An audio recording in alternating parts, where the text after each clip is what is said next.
Hey guys, welcome to another day of Bible in a year. We are in 1 Corinthians 9 and 10. So let's open our Bibles. Let us pray, and we will get started. Hope you're having a great morning so far. Father, we love you. We thank you in the name of Jesus for this word. I pray that you'd speak to us, reveal things to us, God. In your name we pray. Amen. All right, here we go. Chapter 9. Am I not an apostle? Am I not free? Have I not seen Jesus Christ our Lord? Are you not my work in the Lord? If I am not an apostle to others, yet doubtless I am to you. For you are the seal of my apostleship in the Lord. My defense to those who examine me is this: do we have no right to eat and drink? Do we have no right to take along a believing wife, as do also the other apostles, the brothers of the Lord, and Cephas? Or is it only Barnabas and I who have no right to refrain from working? Whoever goes to war at his own expense? Who plants a vineyard and does not eat of its fruit? Or who tends a flock and does not drink of the milk of the flock?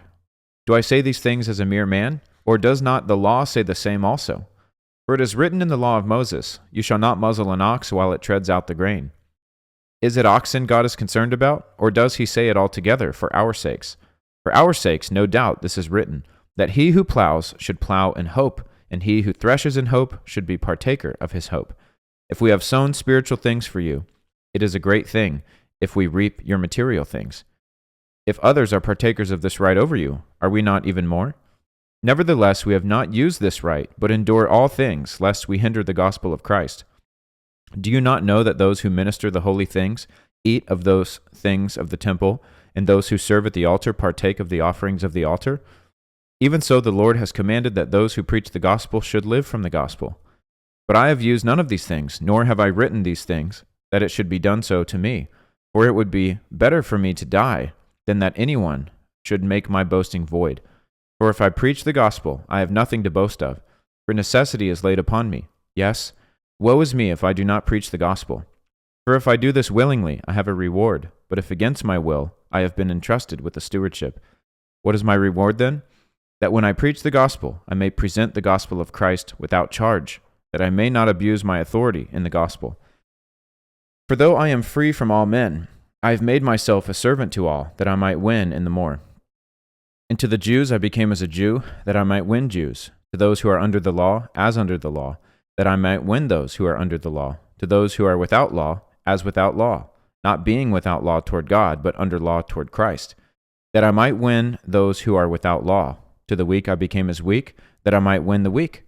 I have become all things to all men, that I might by all means save some. Now this I do for the gospel's sake, that I may be partaker of it with you. Do you not know that those who run in a race all run, but one receives the prize?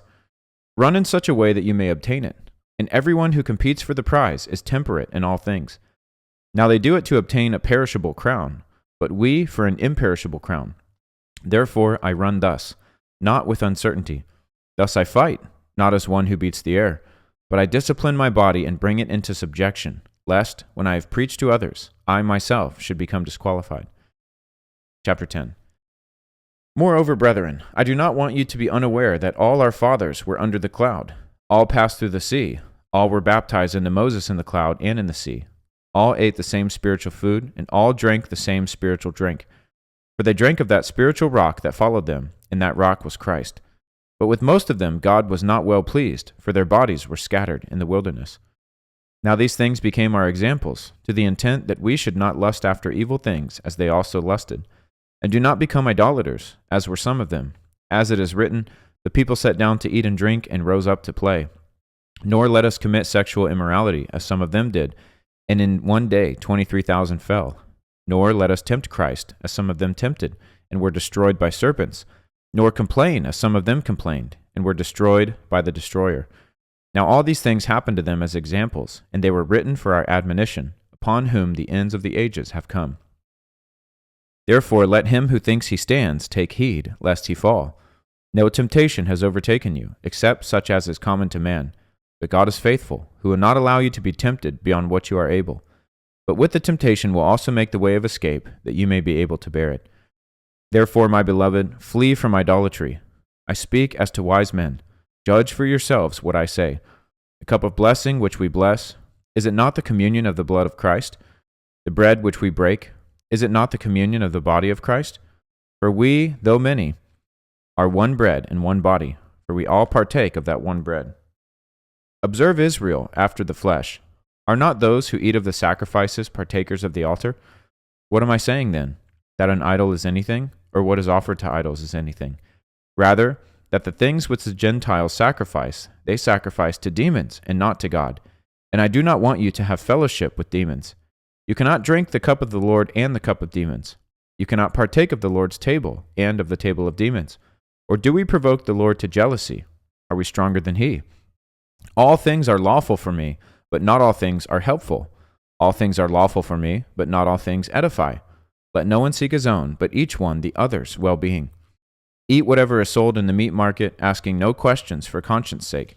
For the earth is the Lord's in all its fullness. If any of those who do not believe invites you to dinner, and you desire to go, eat whatever is set before you, asking no question for conscience sake. But if anyone says to you, this was offered to idols, do not eat it for the sake of the one who told you, and for conscience sake, for the earth is the Lord's in all its fullness. Conscience, I say, not your own, but that of the other. For why is my liberty judged by another man's conscience? But if I partake with thanks, why am I evil spoken of for the food over which I gave thanks?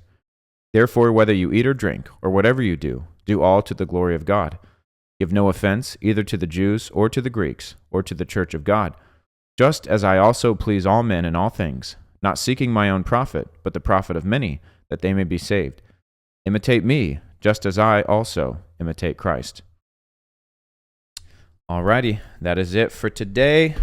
Hope you have a great rest of your day. We'll see you tomorrow bright and early for another day of Bible in a Year. God bless.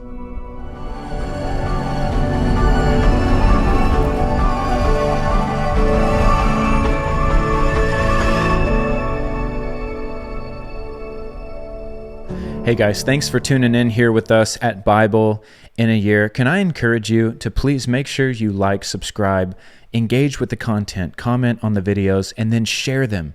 That is how we are going to see a global movement, is if everyone shares it with someone else. This is not about someone getting popular or anything. We're just reading the Bible. So if you want to see the Bible go viral in 2025, share this video. And let people know this is happening every single day. Get them involved. I also want to say this, as a prophetic act, what we're doing, this is a lot of manpower, a lot of time. I'm a busy guy. I travel a lot, over 60,000 miles a year, running a ministry, Promise Keepers, a national men's ministry. We're putting on events.